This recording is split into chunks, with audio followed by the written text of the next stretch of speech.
तो सतलोक आश्रम में केवल अब एक ही मिशन रह गया, जहां पहले सतगुरु रामपाल जी का मिशन था आत्माओं को बचाओ, काल के जाल से आत्माओं को बचाओ, पहले ये मिशन था। और अब सतलोक आश्रमों का क्या मिशन है? किसान और मजदूर बचाओ, किसान और मजदूर बचाओ।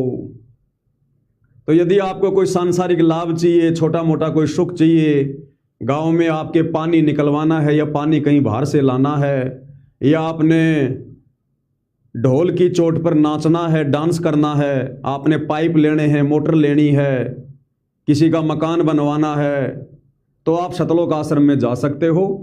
और यदि वास्तव में आपको भक्ति चाहिए, आपको भगवान चाहिए, आपको मोक्ष चाहिए, आत्मिक शांति चाहिए, तो फिर आपने साथ संगति से जुड़ना पड़ेगा।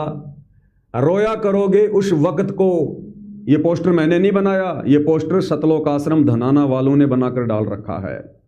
और क्या कहा है कि रोया करोगे उस वक्त को और टोया करोगे उस भगत को, जिसने ये कहा था कि देख भाई, संत रामपाल जी महाराज ही परमात्मा हैं, धरती पर भगवान हैं। तो अगर भक्ति चाहिए, मोक्ष चाहिए, आत्मिक शांति चाहिए, काल के जाल से मुक्ति चाहिए, तो भाई आपने साध संगति से जुड़ना पड़ेगा। और साध संगति से जुड़ने का मतलब है, साध संगति का कोई आश्रम नहीं है, हमारे तो घर ही आश्रम है। जो भगत साध संगति से जुड़ा हुआ है, जिसने घर पर दरबार लगा रखा है और मर्यादा में रह के भक्ति करता है, उसका घर ही उसका सतलोक आश्रम है। साध संगति से जुड़ने का मतलब है सोशल मीडिया पर वीडियो देखते रहो, मर्यादा तोड़ने से बचे रहो, और गुरु को ही पूर्ण ब्रह्म परमात्मा मानकर, सारे सबूत देखकर, हृदय में दृढ़ता लाकर, विश्वास पैदा करके और मर्यादाओं में रहकर भक्ति करते रहो। ये है साध संगति से जुड़ना।